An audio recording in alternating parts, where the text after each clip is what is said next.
हिंदी संक्रांति मंच द्वारा आयोजित की जा रही लाइव कक्षाओं में आप सभी का स्वागत है। जैसा कि आप सभी जानते हैं कि पिछले कुछ दिनों से हिंदी संक्रांति मंच आप सभी विद्यार्थियों और अध्यापक साथियों के सहयोग से एक नवीन प्रयास कर रहा है, एक नवाचार कर रहा है विद्यार्थियों की सुविधा के लिए। उनको हमारे जो अनुभवी अध्यापक हैं हमारे राज्य के, उनके द्वारा जो महत्वपूर्ण प्रश्न संकलित किए गए हैं विभिन्न विषयों के, उन प्रश्नों का संकलन आप तक पहुंचाने की एक हमारी छोटी सी कोशिश है, ताकि विद्यार्थी जो इस बार की जो परीक्षा की तैयारी है, क्योंकि इस बार कोरोना काल के चलते विद्यालय नियमित रूप से नहीं लग पाए, तो उनको किसी प्रकार की कोई समस्या ना हो, उनको जितना सहयोग जितना मार्गदर्शन दे सकें वो सभी अध्यापक साथी सहयोग कर रहे हैं। तो सबसे पहले आज के वीडियो को शुरू करने से पूर्व आज हम आपके लिए लेके आ रहे हैं +2 हिस्ट्री के लिए जो 40 अंक आपके MCQ से संबंधित हैं, यानी कि जो आपको MCQ के प्रश्न आने हैं उनसे संबंधित 40 प्रश्नों की जो एक संकलन है, एक श्रृंखला है, वो आपके सामने हम रख रहे हैं और आशा है कि ये आपके लिए लाभान्वित रहेगी, ताकि इसका पूरा लाभ आप उठा पाएंगे। और इसके लिए हम धन्यवाद ज्ञापित करते हैं हमारे उन सभी अध्यापक साथियों का जिन्होंने बहुत ही मेहनत के साथ इस संकलन को तैयार किया है, और साथ ही हम धन्यवाद ज्ञापित करते हैं हमारे उच्चाधिकारियों का जिनके सफल निर्देशन से ये काम संभव हो पाया है। तो चलिए आज हम इस मंच के माध्यम से आपके सामने चर्चा करेंगे 40 अंक के प्रश्नों की, जो MCQ प्रश्न आपको आने हैं इतिहास विषय से संबंधित। आशा है आप इसको पूरे ध्यान से सुनेंगे, समझेंगे, देखेंगे और इसको अन्य विद्यार्थियों तक भी शेयर करना ना भूलें, ताकि सभी इससे लाभान्वित हो सकें। तो प्यारे विद्यार्थियों, जैसा कि आप जानते हैं कि 2020-21 की हमारी परीक्षा प्रणाली है उसके अंदर थोड़ा सा बदलाव किया गया है। वो बदलाव क्या है कि आपका जो निर्धारित पाठ्यक्रम है उसमें से कुछ पाठ हटा दिए गए हैं। अब आपके पाठ जो हैं ये 11 सीरीज हम इसको कह सकते हैं कि ये सीरियल नंबर के अकॉर्डिंग आपके पास 11 पाठ है। इनमें से प्रत्येक पाठ में से कितने अंकों के प्रश्न पूछे जाने हैं वो भी आपके सामने हैं, और इन 11 पाठों में से आपको 40 अंकों के जो हैं वो MCQ प्रश्न ही आने हैं। तो आपने इस बात को विशेष ध्यान में रखना है। इसी दृष्टिकोण से हम ये प्रयास कर रहे हैं कि आपके सामने उन प्रश्नों का संकलन कर दें, रख दें, ताकि आप समय और सुविधा अनुसार उसकी तैयारी कर सके। तो चलिए शुरू करते हैं पहला पाठ, ईंट, मनके तथा अस्थियां। तो इस पाठ के अंतर्गत सबसे पहला जो प्रश्न है, इसमें पहला प्रश्न है कि हड़प्पा की खोज कब हुई थी। तो हड़प्पा की जो खोज हुई थी वो सन 1921 में हुई थी। और हड़प्पा की खोज किसने की थी, तो दयाराम साहनी ने इसकी खोज की थी। हड़प्पा किस नदी के तट पर स्थित है? हड़प्पा रावी नदी के तट पर स्थित है। मोहनजोदड़ो की खोज किसने की थी? मोहनजोदड़ो की जो खोज की थी वो RD बनर्जी ने की थी। इसको आपने ध्यान में रखना है। हड़प्पा की दयाराम साहनी और मोहनजोदड़ो की RD बनर्जी। और मोहनजोदड़ो की जो खोज हुई थी वो 1922 में हुई थी, यानी कि एक साल बाद, हड़प्पा के एक साल बाद मोहनजोदड़ो की खोज हुई थी। मोहनजोदड़ो किस नदी के तट पर स्थित है? तो मोहनजोदड़ो जो है वो सिंधु नदी के तट पर स्थित है। बनावली किस राज्य में है? तो बनावली जो है वो हरियाणा राज्य के अंतर्गत स्थित है। और इसके पश्चात हड़प्पा सभ्यता की समकालीन सभ्यता कौन सी थी? तो मेसोपोटामिया की जो सभ्यता है वो हड़प्पा की समकालीन सभ्यता है, यानी कि उसी समय की है। हड़प्पा सभ्यता का एक अन्य नाम क्या था? तो इसका जो अन्य नाम है वो है इंडस वैली सिविलाइजेशन या सिंधु घाटी सभ्यता। वर्तमान में मोहनजोदड़ो किस देश में स्थित है? तो वर्तमान में मोहनजोदड़ो पाकिस्तान में स्थित है। कांस्य की नर्तकी की मूर्ति कहाँ से मिली है? तो कांस्य की नर्तकी की जो मूर्ति है वो मोहनजोदड़ो से प्राप्त हुई है। कौन सा भवन हड़प्पा सभ्यता से संबंधित नहीं है? तो जो पिरामिड हैं वो हड़प्पा सभ्यता में प्राप्त नहीं हुए। स्नानागार, अन्नागार और विशाल गोदाम जो हैं वो हड़प्पा सभ्यता से संबंधित हैं। हड़प्पा सभ्यता की सबसे अधिक मोहरें जो हैं वो कहाँ से मिली हैं? तो हड़प्पा सभ्यता की जो अधिक मोहरें हैं वो मोहनजोदड़ो से ही मिली हैं। तो आपने इसको नोट कर लेना है। इसके पश्चात प्रश्न संख्या 14 है, हड़प्पा सभ्यता के लोग किस धातु से परिचित नहीं थे? तो वो लोहा धातु से परिचित नहीं थे। हड़प्पा सभ्यता के लोग किस पशु से अनभिज्ञ थे? तो वो घोड़ा पशु है उससे अनभिज्ञ थे। हड़प्पा सभ्यता में जुते हुए खेत के निशान कहाँ से मिले हैं? तो जुते हुए खेत के निशान मिले हैं कालीबंगा से। शोरतुघी हड़प्पा स्थल किस देश में है? तो ये अफगानिस्तान में है। इसके पश्चात हड़प्पा सभ्यता में मनकों में छेद करने के विशेष उपकरण कहाँ से प्राप्त हुए हैं? तो ये चुहंगड़ों से ये प्राप्त हुए हैं। हड़प्पा वासियों के तांबे का स्रोत क्या था? तो तांबा कहाँ से प्राप्त होता था? उनको खेतड़ी राजस्थान से तांबा प्राप्त होता था। और सिंधु सभ्यता के अवशेष नहीं मिले हैं, यानी कि ऐसा कौन सा क्षेत्र है जहाँ से सिंधु सभ्यता के अवशेष नहीं मिले? पंजाब से भी मिले हैं, राजस्थान से मिले हैं और हरियाणा से मिले हैं। केवल मध्य प्रदेश ऐसा है, एमपी ऐसा है जहाँ सिंधु सभ्यता के अवशेष नहीं मिलते। हड़प्पा सभ्यता के लोगों की लिपि क्या थी? तो उनकी जो लिपि थी वो चित्रात्मक यानी चित्रमयी लिपि थी। और हड़प्पा लिपि किस प्रकार लिखी जाती है? तो ये लिखी जाती है दाएं से बाएं, यानी राइट टू लेफ्ट लिखी जाती है। हड़प्पा सभ्यता में पूजा नहीं होती थी। किसकी पूजा नहीं होती थी? प्रकृति की भी होती थी, मातृशक्ति की भी होती थी और आदिशिव की भी पूजा होती थी। इंद्र की पूजा नहीं की जाती थी। तो इसका उत्तर रहेगा इंद्र। विशाल स्नानागार हड़प्पा सभ्यता के किस स्थल में मिला है? तो विशाल स्नानागार जो मिला है वो मोहनजोदड़ो से प्राप्त हुआ है। और हड़प्पा वासी सोना कहाँ से प्राप्त करते थे? जैसे तांबा खेतड़ी और राजस्थान से प्राप्त करते थे, वैसे ही सोना उनको प्राप्त होता था दक्षिण भारत से। भारतीय पुरातात्विक सर्वेक्षण के पहले डायरेक्टर जनरल कौन थे? तो पहले डायरेक्टर जनरल थे अलेक्जेंडर कनिंघम, जो हैं भारतीय पुरातात्विक सर्वेक्षण के पहले डायरेक्टर जनरल। हड़प्पा सभ्यता के किस प्राचीन सभ्यता से व्यापारिक संबंध थे? तो यहाँ पे 4 ऑप्शन आपको दिखाई दे रहे हैं। तो इसका सही उत्तर है मेसोपोटामिया से, जो हड़प्पा सभ्यता के प्राचीन सभ्यता से जहाँ पर उनके व्यापारिक संबंध थे। उसके पश्चात प्रश्न संख्या 28 है, हड़प्पा बस्तियों के पतन का क्या कारण था? तो हड़प्पा सभ्यता का जो पतन हुआ वो क्यों हुआ? जलवायु परिवर्तन के कारण भी हुआ था, बाढ़ें आ गई थी, नेचुरल क्लाइमेट्स, और वनों की कटाई। तो इसका उत्तर रहेगा उपरोक्त सभी। हड़प्पा सभ्यता की सबसे अनूठी विशेषता क्या थी? तो सबसे अनूठी विशेषता ये थी कि उनका जो जल निकासी का जो नियोजित प्रणाली थी। तो ये इसका ऑप्शन रहेगा। हड़प्पा सभ्यता में मोहरें किससे बनी हुई थी? तो सेल खड़ी की जो मोहरें उस समय प्रचलित थी। और हड़प्पा सभ्यता का काल क्या है? 2600 से 1900 ईसा पूर्व जो है इसका समय माना जाता है। और इसके पश्चात हड़प्पा सभ्यता में नहरों के अवशेष मिले हैं। तो वो कौन सी जगह से मिले? ये पहले भी आ चुका है, शोरतुघई से नहरों के अवशेष मिले हैं। और भारतीय पुरातात्विक सर्वेक्षण के डायरेक्टर जनरल कौन थे? तो भारतीय जो पुरातात्विक सर्वेक्षण के डायरेक्टर थे वो जॉन मार्शल थे।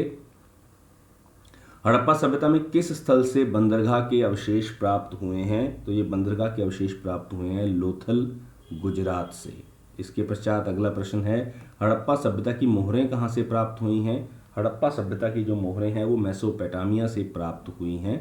इसके बाद प्रश्न संख्या 36, हड़प्पा सभ्यता का पवित्र पशु किसे माना गया? तो कुबड़ वाले बैल को वो पवित्र पशु मानते थे। मोहनजोदड़ो का शाब्दिक अर्थ क्या है? मृतकों का टीला। ये कक्षा 12वीं के हिंदी पाठ में भी आपने पढ़ा होगा।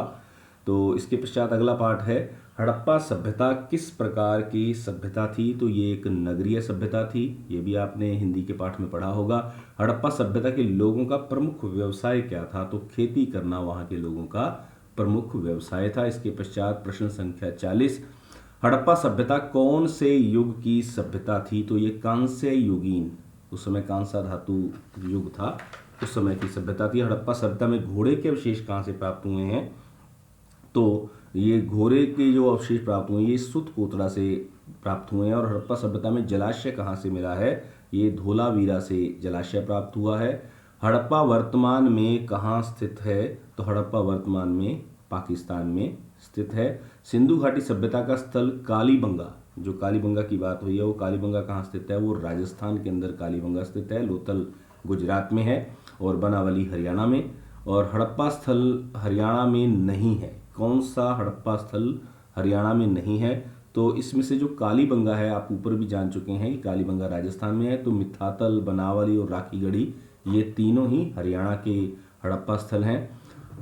हड़प्पा सभ्यता के लोगों का मुख्य भोजन क्या था? तो गेहूं और जौ वहाँ के लोगों का मुख्य भोजन था। मातृ देवी की पूजा किस सभ्यता में होती थी? तो मातृ देवी की जो पूजा होती थी वो सिंधु घाटी सभ्यता में होती थी। पहली बार कपास उपजाने का श्रेय किस सभ्यता को दिया जाता है? तो पहली बार कपास उपजाने का जो श्रेय है, यानी कपास उत्पादन का जो श्रेय है, वो सिंधु घाटी सभ्यता के लोगों को दिया जाता है। सिंधु घाटी की सभ्यता के लोग किस शस्त्र का प्रयोग नहीं जानते थे? वो तलवार का प्रयोग करना नहीं जानते थे। तो उसके पश्चात है the story of Indian archaeology. इसके लेखक कौन है? इसके लेखक हैं एस.एन. राव। तो ये जो उसका प्रश्न का उत्तर रहेगा लेखक के संबंध में। इसके पश्चात प्रश्न संख्या 51, भारतीय पुरातत्व के जनक कौन माने जाते हैं? तो अलेक्जेंडर कनिंघम जो पहले डायरेक्टर जनरल थे, उसको भारतीय पुरातत्व का जनक कहा जा सकता है। और सिंधु घाटी की सभ्यता का सामाजिक स्वरूप क्या था? मातृसत्तात्मक जो परिवार हुआ करते थे, मातृ प्रधान। और हड़प्पा सभ्यता की मोहरें किससे बनी हुई थी? ये पहले भी आ चुका है, सेलखड़ी से बनी हुई थी। मिट्टी का बना हल कहाँ से मिला है? तो ये बनावली से प्राप्त हुआ है, हरियाणा से। हड़प्पा सभ्यता में जो ईंटें प्राप्त हुई हैं, उन ईंटों का अनुपात क्या है? तो उनका अनुपात है 1:2:4। इसके पश्चात मनकों के निर्माण में प्रयुक्त पदार्थ कौन से थे? तो मनकों में जो है कॉर्नेलियन भी प्राप्त हुआ है, जेस्पर भी और स्फटिक भी। तो उसका उत्तर रहेगा उपरोक्त सभी। शंख की बनी वस्तुएं कौन से स्थलों से मिली हैं? तो जो शंख से बनी वस्तुएं हैं वो नागेश्वर से भी मिली हैं और बालकोट से भी। तो उसका उत्तर रहेगा ए और बी दोनों। लाजरव मणि कहाँ से मंगवाई जाती थी? तो ये मंगवाई जाती थी अफगानिस्तान से। सेलखड़ी का आयात किया जाता था, कहाँ से इसका आयात किया जाता था? तो इसका जो आयात किया जाता था ये दक्षिणी राजस्थान से भी और गुजरात से भी। तो उसका भी उत्तर रहेगा ए और बी दोनों। मेसोपोटामिया के लेखों में मगान शब्द का प्रयोग किसके लिए किया गया है? तो इसका प्रयोग किया गया है ओमान के लिए। ये इसके पश्चात है प्रश्न संख्या 61, हड़प्पा लिपि में कितने चिन्हों की संख्या प्राप्त होती है? तो ये चिन्ह है 375 से लेके 400 के बीच में। इसके पश्चात हड़प्पा सभ्यता के बाट जो थे वो किस चीज़ के बने हुए थे? तो उनके जो बाट थे तो वो चर्च से बने हुए थे। और हड़प्पा सभ्यता के लोग किसकी पूजा करते थे? ये पशुपति शिव की भी पूजा करते थे, शिवलिंग की भी, प्रकृति की भी। तो इसका उत्तर आएगा उपयुक्त सभी। केवल इंद्र की पूजा नहीं होती थी, उसको देवता नहीं माना जाता था, ये ध्यान रखना है। मेलुहा शब्द का प्रयोग किस सभ्यता में किया जाता है? तो मेलुहा शब्द का प्रयोग हड़प्पा सभ्यता में किया जाता है। हाजा पक्षी किसके लिए प्रयुक्त हुआ है? तो हाजा पक्षी मोर के लिए प्रयुक्त किया गया है। नाविकों का देश किसे कहा गया है? मेलुहा को नाविकों का देश कहा जाता है। तकलियाँ किस पदार्थ की बनी हुई थी? तकलियाँ फ्यांस की बनी हुई थी। और लघु पात्र कहाँ से प्राप्त हुए हैं? तो लघु पात्र जो हैं हड़प्पा से भी प्राप्त हुए हैं, मोहनजोदड़ो से भी प्राप्त हुए हैं। तो उसका उत्तर रहेगा ए और बी। हड़प्पा सभ्यता में पूरी बस्ती किलेबंद का उदाहरण मिलता है, तो धोलावीरा से भी और लोथल से भी। तो उसका उत्तर भी रहेगा ए और बी। मोहनजोदड़ो से कितने कुओं के साक्ष्य प्राप्त हुए हैं? तो वहां पर 700 कुओं के साक्ष्य प्राप्त हुए हैं। तो ये पहले पाठ से संबंधित जो अत्यंत महत्वपूर्ण प्रश्न थे 70, वो आपके सामने रखने का प्रयास किया है। इसके पश्चात बढ़ते हैं अगले पाठ की ओर। राजा, किसान और नगर, आरंभिक राज्य और अर्थव्यवस्थाएं, 600 BC से 600 AD यानी कि ईसा पूर्व से 600 ईस्वी तक का जो समय है। उसके पश्चात पहला प्रश्न इसका है, सम्राट अशोक के अभिलेख किस भाषा में हैं? तो ये जो अभिलेख लिखे गए हैं ये खरोष्ठी भी है और ब्राह्मी लिपि, यानी कि ए और बी दोनों। अशोक के अभिलेख पढ़ने से किसको सफलता प्राप्त हुई है, यानी कि कौन उसको पढ़ने में कामयाब हुआ है? तो जेम्स प्रिंसेप जो है वो उस भाषा को पढ़ने में कामयाब हुए हैं। अभिलेख पढ़ने में सफलता उन्हें कब प्राप्त हुई थी? 1838 में ये सफलता प्राप्त हुई। 6ठी शताब्दी ईसा पूर्व 600 BC की बात की जा रही है। कुल कितने महाजनपद थे? तो उस समय 16 महाजनपद थे। सबसे अधिक जो शक्तिशाली यानी महाशक्तिशाली जो जनपद था, महाजनपद था, वो कौन सा था? वो मगध जनपद था। मगध की राजधानी कौन सी थी? मगध की राजधानी थी राजगृह। और मगध का सबसे शक्तिशाली शासक कौन था? अजातशत्रु। काशी जनपद की जो राजधानी है वो कौन सी थी? उसकी राजधानी थी वाराणसी, जिसे बनारस भी कहा जाता था। कौशल जनपद की राजधानी कौन सी थी? तो कौशल जनपद की राजधानी थी श्रावस्ती। वैशाली किस जनपद की राजधानी थी? वैशाली जो थी वो वज्जी जनपद था, उसकी राजधानी थी। कुरु जनपद की राजधानी कौन सी थी? कुरु जनपद की राजधानी थी इंद्रप्रस्थ। और गांधार जनपद की राजधानी कौन सी थी? गांधार जनपद की राजधानी थी तक्षशिला। अंग जनपद की राजधानी कौन सी थी? अंग जनपद की राजधानी थी चंपा। तो ये आपके सामने जो प्रमुख जनपद और उनकी राजधानियों की बात हो रही है। इसके पश्चात अगला प्रश्न है, सिकंदर ने भारत के ऊपर कब आक्रमण किया था? बड़ा महत्वपूर्ण प्रश्न है। 326 ईसा पूर्व जो है भारत के ऊपर आक्रमण किया। और उस समय भारत पर किस वंश का शासन था? उस समय नंद वंश का शासन था। मौर्य वंश की जो स्थापना हुई थी वो कब हुई? वो 321 ईसा पूर्व मौर्य वंश की स्थापना हुई। और मौर्य वंश की स्थापना किसने की? चंद्रगुप्त मौर्य ने इसकी स्थापना की थी। और मेगस्थनीज किसका राजदूत था? तो मेगस्थनीज जो था, जो भारत आया था, वो राजदूत था सेल्यूकस निकेटर का। सेल्यूकस का राजदूत था। और मेगस्थनीज किस मौर्य शासनकाल में भारत आया था? तो वो चंद्रगुप्त मौर्य के शासनकाल में ही भारत आया था। और मेगस्थनीज की पुस्तक का नाम था इंडिका। अर्थशास्त्र की रचना किसने की थी? कौटिल्य ने अर्थशास्त्र की रचना की। और मुद्रा राक्षस की जो रचना है वो किसने की थी? वो विशाख दत्त ने उसकी रचना की थी। और चंद्रगुप्त मौर्य कब सिंहासन पर बैठा था? 321 ईसा पूर्व, क्योंकि जो मौर्य वंश की स्थापना है वो चंद्रगुप्त मौर्य ने ही की थी। और 321 के अंतर्गत ही जो चंद्रगुप्त मौर्य है वो सिंहासन पर बैठा। और सबसे महान शासक चंद्रगुप्त मौर्य वंश के बाद, यानी कि मौर्य वंश का सबसे महान शासक किसको माना जाता है? वो अशोक को माना जाता है। और कलिंग का युद्ध कब लड़ा गया? कलिंग का युद्ध 261 ईसा पूर्व। ये इतिहास प्रसिद्ध युद्ध है, जिसके बाद अशोक का हृदय परिवर्तन हो जाता है और वो बौद्ध धर्म अपना लेते हैं।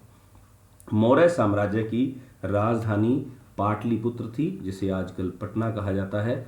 इसके पश्चात प्रश्न संख्या 27, सम्राट अशोक ने अपने धर्म के प्रचार के लिए किस अधिकारी को नियुक्त किया था? तो धम्म महामात्र को उन्होंने नियुक्त किया था। इसके पश्चात वर्तमान में भारत का राष्ट्रीय चिन्ह अशोक के किस स्तंभ से लिया गया है? तो जो राष्ट्रीय चिन्ह लिया गया है वो सारनाथ के स्तंभ से लिया गया है। मौर्य काल में प्रचलित चांदी का सिक्का क्या कहलाता था? तो वो चांदी का सिक्का पण कहलाता था। शक संवत की जो शुरुआत थी वो कब हुई थी? वो 78 ईस्वी में शक संवत की शुरुआत मानी जाती है। कुषाण वंश का सबसे महान शासक, जो कनिष्क ने शक संवत की शुरुआत की थी, ये आपने याद रखना है। और इसका जो सबसे महान शासक है वो कनिष्क ही माना जाता है। इसकी जो राजधानी थी उसको पुरुषपुर कहा जाता था। उस समय पुरुषपुर ये इसकी राजधानी थी। और चौथे महासभा का आयोजन कनिष्क ने कहाँ किया था? जो चौथी महासभा हुई थी इसका आयोजन हुआ था कश्मीर के अंदर। और कनिष्क के शासनकाल में किस कला का अधिक विस्तार हुआ? तो गांधार कला का अधिक विस्तार और विकास हुआ। कनिष्क ने कौन सी उपाधि धारण की थी? तो कनिष्क ने देवपुत्र की उपाधि धारण की हुई थी। कनिष्क किस धर्म का अनुयायी था? कनिष्क भी बौद्ध धर्म का अनुयायी था। सम्राट अशोक ने किन दो नगरों की स्थापना की? तो सम्राट अशोक ने 2 नगर बसाए थे, श्रीनगर और ललिता पाटन, यानी कि ए और बी इसका उत्तर रहेगा। कनिष्क ने किस नगर की स्थापना की थी? तो कनिष्क ने इसमें से कनिष्कपुर की स्थापना की थी। इसके पश्चात संगम साहित्य किस भाषा में लिखा गया था? तो तमिल भाषा में संगम साहित्य की रचना हुई है। काफ़ी प्राचीन भाषा है। और संगम शब्द का अर्थ क्या है? संगम शब्द का अर्थ है सभा, मीटिंग। प्रथम संगम सम्मेलन कहाँ आयोजित किया गया था? मदुरई, तमिलनाडु के अंदर इसका आयोजन हुआ था। दक्षिणी भारत के जो प्रमुख राज्य थे वो कौन कौन से थे? तो चोल भी, चेर भी, पांड्य भी, तो उपरोक्त सभी इसका उत्तर रहेगा। भारत में धान रोपण की शुरुआत कब हुई? तो 600 से 500 ईसा पूर्व, बीसी सेंचुरी जो है इसकी शुरुआत हुई थी। और गुप्त वंश की स्थापना किसने की थी? गुप्त वंश का जो संस्थापक था वो था श्रीगुप्त। शक का कनिष्क, मौर्य वंश का चंद्रगुप्त मौर्य। ये तीनों आपने ध्यान रखने। अभी तक हमने 3 जो वंश हैं उनकी बात की है। प्रभावती गुप्त किसकी पुत्री थी? प्रभावती गुप्त जो है वो चंद्रगुप्त द्वितीय की पुत्री थी। उसके बाद ब्राह्मणों को दान में दी जाने वाली भूमि को क्या कहा जाता था? उसे अग्रहार कहा जाता था, अग्रहार। और गुप्त वंश का सबसे महान शासक कौन था? उसका सबसे महान शासक समुद्रगुप्त, जिसे भारत का नेपोलियन भी कहा जाता है। समुद्रगुप्त का जो राजकवि था वो कौन सा था? समुद्रगुप्त का जो राजकवि था वो हरिशेन था। और प्रयाग प्रशस्ति में किस गुप्त सम्राट का वर्णन किया गया है? ये प्रयाग प्रशस्ति, प्रशस्ति कहते हैं राजाओं के यशोगान का जिसमें वर्णन किया जाता है, तो उसमें समुद्रगुप्त के बारे में लिखा गया है। भारत का नेपोलियन किसे जाता है? समुद्रगुप्त को भारत का नेपोलियन कहा जाता है। और किसने कहा था भारत का नेपोलियन इसको? तो वो कहा था V.A. स्मिथ ने समुद्रगुप्त को भारत का नेपोलियन कहा था। हर्षचरित के लेखक कौन थे? हर्षचरित जो लिखा था वो बाण भट्ट ने लिखा था। इसके लेखक जो थे बाण भट्ट। और भारत की पश्चिमी तट पर प्रसिद्ध बंदरगाह थी। भारत की जो पश्चिमी तट पर जो प्रसिद्ध बंदरगाह है वो कौन सी थी? तो वो थी भैरू कच्छ बंदरगाह जो है वो सबसे प्रसिद्ध बंदरगाह कही जाती थी। और हर्षवर्धन की राजधानी कौन सी थी? हर्षवर्धन की राजधानी थी कन्नौज। मृच्छकटिकम का लेखक कौन है? मृच्छकटिकम का लेखक था शूद्रक। कामसूत्र का लेखक कौन था? कामसूत्र जो लिखा गया है वो वात्सायन के द्वारा लिखा गया है। और महाभाष्य का लेखक कौन है? महाभाष्य लिखा है पतंजलि ने। राजतरंगिणी जो है वो लिखी गई है किसने? कल्हण के द्वारा लिखी गई है। और इसके पश्चात दक्षिणी भारत में बड़े जमींदार को क्या कहा जाता था? उसको वेल्लार कहा जाता था।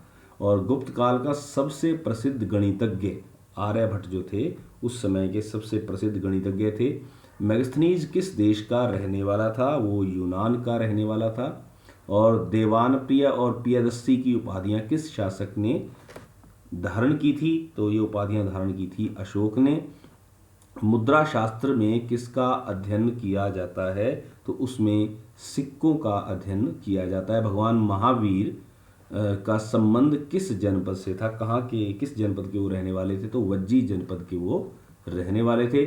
जातक कथाएं किस भाषा में लिखी गई हैं? जो हिंदी साहित्य से भी संबंधित है, तो ये पाली भाषा में लिखी गई कथाएं हैं। और गुप्त साम्राज्य के पतन के प्रमुख कारण क्या थे? तो इनमें से सैन्य कमजोरी भी इसका कारण था, हुनों का आक्रमण भी हुआ था, और कमजोर उत्तराधिकारी जो उसको अगले आने वाले उत्तराधिकारी थे उसको संभाल भी नहीं पाए। तो उसका उत्तर रहेगा उपरोक्त सभी इसके कारण थे जिसके कारण गुप्त साम्राज्य का पतन हुआ। इसके पश्चात गुप्त साम्राज्य की राजभाषा क्या थी? तो संस्कृत उसकी राजभाषा थी। कुषाण काल का सबसे प्रसिद्ध चिकित्सक डॉक्टर कौन था? चरक था। और तमिल भाषा में व्यापारियों को मस्तथुअन कहा जाता था।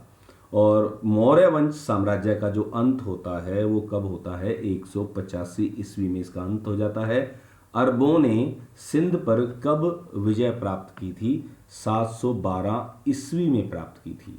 इसके पश्चात गुप्त काल में भूमि अनुदान अभिलेख किस भाषा में है? तो ये संस्कृत भाषा में इसका अभिलेख, रिकॉर्ड, अभिलेख का अर्थ होता है रिकॉर्ड, किस भाषा में लिखा गया है? तो संस्कृत भाषा में है। ओलिगार्की से क्या अभिप्राय है? इसका अभिप्राय है लोगों के समूह का शासन।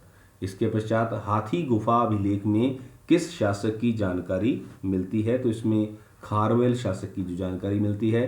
प्राचीन काल में व्यापारिक संघ किस नाम से जाने जाते थे?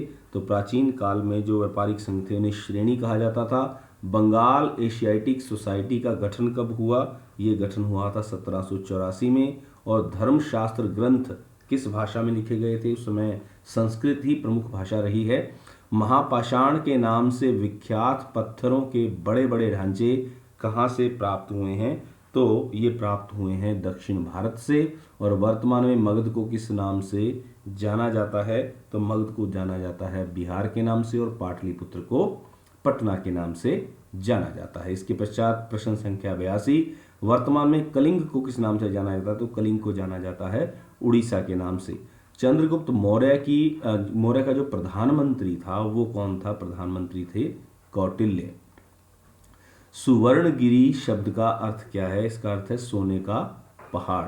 सुदर्शन झील कहाँ स्थित है? तो ये गिरनार के अंदर स्थित है। और सुदर्शन झील की मरम्मत किसने कराई थी? तो ये मरम्मत करवाई गई थी रुद्रदमन के द्वारा। इसके बाद मनुस्मृति ग्रंथ किस भाषा में लिखा हुआ है? तो मनुस्मृति भी जो है वो संस्कृत भाषा में रचित रचना है। और इसका संकलन कब किया गया था? 200 ईस्वी पूर्व से 200 ईस्वी तक, यानी कि 200 ईसा पूर्व से लेके 200 ईस्वी तक इसका संकलन माना जाता है। सम्राट हर्षवर्धन का जो राज कवि था वो कौन था? तो सम्राट हर्षवर्धन का जो था जिसने ये था बाणभट्ट। और चंद्रगुप्त द्वितीय का शासनकाल क्या था? चंद्रगुप्त द्वितीय का शासनकाल था 375 से 415 ईस्वी। प्रभावती गुप्त का विवाह किस वंश में हुआ? इसका जो विवाह हुआ था वो वाकाटक वंश के अंदर हुआ। योध्या गणराज्य कहाँ स्थित है? ये हरियाणा के अंदर स्थित है। और इसके पश्चात प्रश्न संख्या 93 है, समुद्रगुप्त का शासनकाल 335 से 375 ईस्वी तक स्वीकार किया जाता है। हर्षवर्धन का जो शासनकाल है वो स्वीकार किया जाता है 606 से 647 ईस्वी तक। ये जो है वो अंतिम हिंदू राजा था भारत का। और चीनी यात्री जो ह्वेनसांग था वो किसके शासनकाल में भारत आया था? तो वो हर्षवर्धन के शासनकाल में ह्वेनसांग इसका नाम है, वो भारत आए थे। भारत के आरंभिक सिक्के किस नाम से जाने जाते हैं? ये आरंभिक सिक्के जो है पंचमार्क सिक्के या आहत सिक्कों के नाम से जाने जाते हैं। किस भारतीय शासक ने सबसे पहले सोने के सिक्के जारी किए थे? तो समुद्रगुप्त ने सबसे पहले सोने के सिक्के जारी किए। कलिंग युद्ध के बाद अशोक ने किस धर्म को अपनाया? बौद्ध धर्म को उन्होंने अपना लिया था। अभिलेखों का अध्ययन करने को क्या कहा जाता है? उन्हें कहा जाता है अभिलेख शास्त्र। और पेरिप्लस ऑफ एरिथ्रियन सी के लेखक जो थे वो किस देश के रहने वाले थे? कहाँ के निवासी थे? वो भी यूनान के निवासी थे। सम्राट अशोक के अधिकांश अभिलेख किस भाषा में लिखे हुए हैं? तो सम्राट अशोक के जो अधिकांश अभिलेख हैं, जो रिकॉर्ड हैं, वो प्राकृत भाषा में है। और पश्चिमोत्तर भारत यानी अफगानिस्तान में मिले सम्राट अशोक के अभिलेख किस भाषा में हैं? तो वो अरामयिक भाषा में भी हैं, यूनानी में भी, यानी कि ए और बी दोनों इसका उत्तर रहेगा। कौन से अभिलेख में सम्राट अशोक के नाम का उल्लेख मिलता है? तो जो गुर्जर अभिलेख है और मास्की अभिलेख है, दोनों में ही सम्राट अशोक के नाम की चर्चा होती है। इसके पश्चात हम बढ़ रहे हैं पाठ संख्या 3 की ओर। बंधुत्व जाति और वर्ग आरंभिक समाज लगभग 600 ईस्वी पूर्व से लेके 600 ईस्वी तक। तो बंधुत्व जाति और वर्ग आरंभिक समाज, जिसमें हमने चर्चा करनी है महत्वपूर्ण एमसीक्यू प्रश्नों की। तो पहला प्रश्न जो है वह वंश परंपरा जो पिता से फिर पुत्र को और पुत्र से प्रपुत्र को और प्रपौत्र को चलती है उसे क्या कहा जाता है? उसे पितृवंशिकता कहा जाता है। और वह वंश परंपरा जो माँ से जुड़ी हो उसे क्या कहा जाता है? मातृवंशिकता कहा जाता है। धर्मशास्त्रों के अनुसार पिता की संपत्ति पर किसका अधिकार होता है? पुत्रों का। धर्मशास्त्र के अनुसार कितने प्रकार के विवाह उत्तम माने गए हैं? तो 4 प्रकार के जो विवाह हैं वो उत्तम माने गए हैं। धर्मशास्त्रों के अनुसार विवाह कितने प्रकार के हैं? तो विवाह जो हैं वो 8 प्रकार के हैं, जिनमें से 4 उत्तम हैं। गोत्र के बाहर विवाह करने की पद्धति को क्या कहा जाता है? बहिर्विवाह। बहि का अर्थ है बाहर। और उसके पश्चात है जब एक पुरुष की अनेक पत्नियां हों तो उस प्रथा को क्या कहा जाता है? उसको बहुपत्नी प्रथा कहा जाता है। जब एक स्त्री के अनेक पति हों तो इस पद्धति को क्या कहा जाता है? बहुपति प्रथा इसको कहा जाता है। इसके पश्चात प्रश्न संख्या 9 है, गोत्र पद्धति के अनुसार स्त्री को विवाह के पश्चात किसका गोत्र धारण करना पड़ता है? तो उसको अपने पति का गोत्र धारण करना पड़ता है। इसके पश्चात प्रश्न संख्या 10 है, ब्राह्मणीय गोत्र पद्धति कब प्रचलन में आई थी? तो लगभग 1000 ईसा पूर्व के बाद ब्राह्मणीय गोत्र पद्धति जो है वो प्रचलन में आई। और धर्मशास्त्रों के अनुसार भारतीय समाज को कितने वर्णों में बांटा गया है? तो 4 वर्ण हैं, ब्राह्मण, क्षत्रिय, वैश्य और शूद्र। और सबसे निचले स्तर पर कौन सा है? वो शूद्र है। और सबसे वो जो उच्च स्तर पर किसको दिया गया है श्रेष्ठ स्थान? ब्राह्मण को। वर्ण व्यवस्था के अनुसार कौन राजा हो सकता है? क्षत्रिय राजा हो सकता है। निषाद कौन थे? जो जंगल में रहने वाले लोग जो शिकार करते थे, उसे आखेट करते थे, उसे निषाद कहा गया। एकलव्य कौन था? एकलव्य निषाद था। और एकलव्य की कथा अनुसार निम्नलिखित में से कौन से ग्रंथ में ये कथा मिलती है? तो महाभारत के अंदर इसका वर्णन आता है। रेशम के बुनकरों का वर्णन किस अभिलेख में मिलता है? तो ये वर्णन मिलता है मंदसौर के अंदर। और मंदसौर अभिलेख कहाँ पर स्थित है? तो मंदसौर जो है वो मध्य प्रदेश के अंदर स्थित है। बौद्ध भिक्षु फॉशियन किस देश का रहने वाला था? ये चीन का रहने वाला था। और गुजरात प्रदेश का जो प्राचीन नाम था वो क्या था? गुजरात प्रदेश का जो प्राचीन नाम था वो लाट था। वर्ण व्यवस्था वाली सामाजिक प्रणाली में कुछ लोगों को अस्पृश्य घोषित कर दिया जाता है, यानी कि अछूत घोषित कर दिया जाता था। उन्हें क्या कहा जाता था? उन्हें चांडाल कहा जाता था। वर्ण व्यवस्था वाली सामाजिक प्रणाली में असंस्कृत भाषी विदेशी लोगों को क्या कहते थे? उनको मलेच्छ कहा जाता था। और ऋग्वेद में किस सूक्त में वर्ण व्यवस्था मिलती है? तो इसके पुरुष सूक्त के अंदर जो है वर्ण व्यवस्था का जो है जिक्र आता है, चर्चा आती है। शौर्य, युद्ध और वर्षा का देवता किसे माना गया है? इंद्र को माना गया है। मनुस्मृति के अनुसार चांडाल के क्या कर्तव्य थे? उसका कर्तव्य था वो मरे हुए व्यक्तियों की अंत्येष्टि यानी अंतिम संस्कार भी करता था, लोहे के आभूषण पहनता था और गांव से बाहर रहता था। तो ये उसके कर्तव्य थे। सुत्त पिटक ग्रंथ किस धर्म से संबंधित है? तो सुत्त पिटक ग्रंथ जो है वो बौद्ध धर्म से संबंधित है। महाभारत के रचनाकार महर्षि वेदव्यास। पुराणों का संकलन कब हुआ? लगभग 200 ईस्वी में पुराणों का संकलन हुआ। नाट्य शास्त्र किसके द्वारा लिखा गया है? भरत मुनि के द्वारा लिखा गया है। महाभारत ग्रंथ किस भाषा में है? महाभारत जो ग्रंथ है वो संस्कृत भाषा के अंदर, लौकिक संस्कृत के अंदर ये लिखा गया ग्रंथ है। और भगवत गीता किस ग्रंथ का भाग है? तो भगवत गीता जो है वो महाभारत का ही भाग है। भगवत गीता के अंदर जो श्लोक हैं वो कितने श्लोक हैं? 700 के लगभग श्लोक हैं। महाभारत का युद्ध कुरुक्षेत्र के अंदर लड़ा गया। बहुपत्नी प्रथा कहाँ प्रचलित थी? तो ये पांडवों में प्रचलित थी। और पांडवों की सहपत्नी कौन थी? पांडवों की सहपत्नी जो थी वो द्रौपदी थी। कुंती और निषाद ग्रंथ की रचयिता कौन थी? ये महाश्वेता देवी द्वारा ये ग्रंथ लिखा गया है। महाभारत का जो रचना काल है वो 500 ईसा पूर्व से 500 ईस्वी तक के बीच का माना जाता है। भारत के शासक परिवारों में कौन से वंश प्रणाली जो है वो प्रचलित थी? तो पितृवंशिकता जो प्रणाली है वो भारतीय शासक प्रणालियों में प्रचलित थी। विशिष्ट परिस्थितियों में किस स्त्री ने सत्ता का उपभोग किया था? तो वो प्रभावती गुप्त ने उसका उपभोग किया था। सातवाहन शासक किस वैवाहिक पद्धति का पालन करते थे? वो अंतर्विवाह पद्धति का पालन करते थे। सातवाहन शासक किस जाति से संबंधित थे? वो ब्राह्मण जाति से संबंधित शासक थे। गौतमी पुत्र श्री सतकनी जो है वो किस वंश का था? तो ये सातवाहन वंश का ही राजा था। और मृच्छिकट्टिकम के लेखक किसको माना जाता है? तो उसके लेखक थे शूद्रक। महाभारत का समालोचनात्मक संस्करण कब पूरा हुआ? ये संस्करण पूरा हुआ 1966 में। भारत का समालोचनात्मक संस्करण किसने तैयार किया? V.S. सुकथांकर ने इसको तैयार किया है। आरंभिक बौद्ध ग्रंथ किस भाषा में लिखे गए हैं? जो आरंभिक बौद्ध ग्रंथ हैं वो पाली भाषा में लिखे गए हैं। अष्टाध्यायी इसके जो रचनाकार हैं वो कौन हैं? वो पाणिनि हैं। और रामायण और महाभारत ग्रंथ किस भाषा में लिखे गए हैं? संस्कृत पहले आ चुका है। पुराण और धर्म सूत्र ग्रंथ किस भाषा में लिखे गए हैं? ये संस्कृत भाषा में लिखे गए हैं। वेदों की संख्या 4 है और वेदों की भाषा क्या है?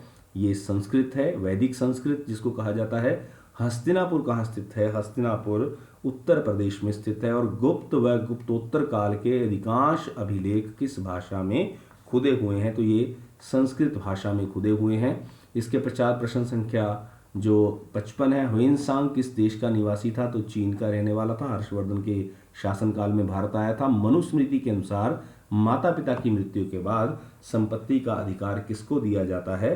तो सबसे ज्येष्ठ पुत्र यानी बड़े पुत्र को दिया जाता है। तो ये हमने यहाँ पर 3 पाठों के जो महत्वपूर्ण एमसीक्यू हैं, इसके पहले भाग में, वीडियो के पहले भाग में उसकी चर्चा की है। आप इसको बड़े ध्यान से सुनिए, समझिए, देखिए और इसके बारे में आप अपने अध्यापक से भी चर्चा कर सकते हैं ताकि आप इसकी बेहतर तैयारी कर सकें। इसके पश्चात इसके दूसरे भाग में हम अन्य पाठों को लेकर आएंगे। तब तक जुड़े रहिए इस चैनल के साथ। बहुत बहुत धन्यवाद।